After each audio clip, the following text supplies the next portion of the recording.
their intent is to actually change your children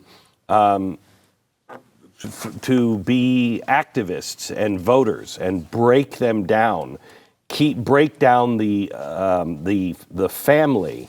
And I can't find it, but I've got great quotes in their own words where they are talking about, we will take these kids and we will shape them. And you as a parent won't have any idea what we've done. You can have them wear their pleated khakis all you want. But when they get out, they'll be ours. See, that's what's so interesting about the libs of TikTok approach, is because the videos they're posting, generally speaking, are videos of these people, teachers many times, bragging about these efforts. Right. Like they're talking to their friends and they're saying, hey, these dumb students or these dumb parents send their kids here and then we do what we want with them. This is how we're doing it. They're admitting all of this publicly and expecting it not to get picked up. And because they honestly live in a bubble. Mm-hmm. I think a lot of people live in a bubble now. But they live in this bubble where they think everyone thinks like them and it's just a few crazies on the other side. Conservative Americans don't feel that way. They know it's a lot of crazies, okay? But they think that, they own these platforms. Yeah. And, what are they going to do about it? So what they do about it is, as soon as they get any momentum at all, they kill them. I mean... metaphorically speaking. Okay, so, because I think we do have to actually, at this point, I think we do. We know exactly what you're saying. Okay, so there's a long-term sort of plot to brainwash your kids. And this is not just, because the groomer thing I think is interesting as far as a debate goes, because I don't think what you're saying is, some left-wing media personality is trying to actually have sex with children.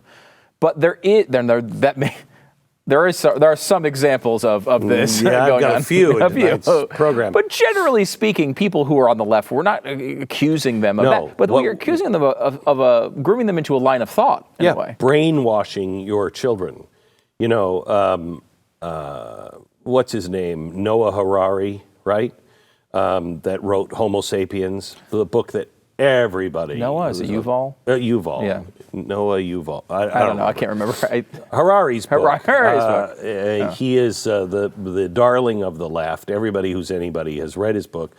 And in it, he talks about how there will be no gender by 2050. Now, how's that possible? It's not. Right? No, unless it's not. You just... Unless you are teaching children beginning now. Because the children... Remember, we're 2022. Mm-hmm. By the time they're 22, you're approaching 2050. You're just a few years away from it. So the kids that are born today, the kids that are going into pre-K, will be that generation going into 2050. If you teach them all there is no gender, then there is no gender by 2050. So why?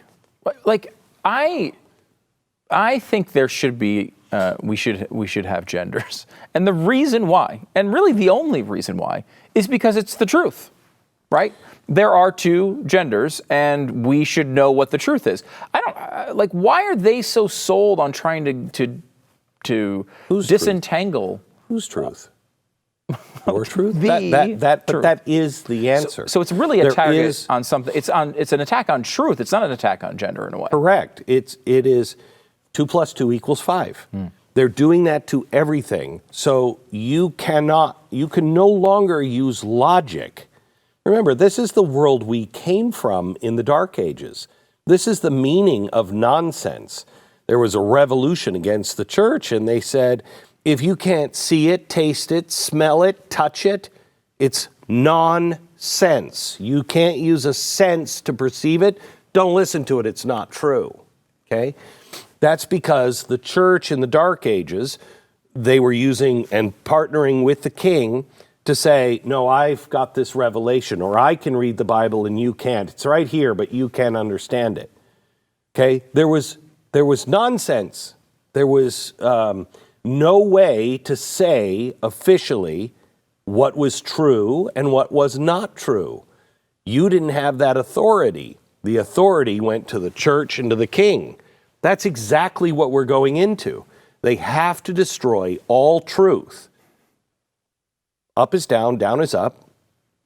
And then you can do whatever you want. Do whatever you want. And we talked about this back in the day. When I can't remember which book of yours that came out. Not The Great Reset, which, by the way, congratulations, #1 book in America. Yeah. I think maybe it was Addicted to Outrage, when you talked about postmodernism quite a bit. Yeah. And it was all about loosening that foundation. Yeah. There's nothing solid to stand on to form a basis of an ideology, of a civilization. Have you noticed they say, don't read, don't think, don't question? Don't question, don't think, don't do research for yourself. You're not smart enough. Yeah. They are teaching you just to take it, just to accept it. And they'll do it by force. You're seeing it now with the libs of TikTok. They'll do it through indoctrination that you'll see on the night show. They'll do it through force. And they will teach a whole society. Just do and believe as we say. Once you lose the ability to reason, once you lose the ability to read, have you noticed how many people graduate school now and nobody really cares? They can't read. They have a first grade. This is what people did to slaves. You make a man a slave by making sure he doesn't know how to think and he can't find answers on his own. If you enjoyed this video, hit like and subscribe to our channel so you'll be sure to see similar videos from BlazeTV with the added bonus of signaling YouTube that your voice and opinion still matters. And if you're looking for more great conservative content, check out one of the 2 videos suggested here.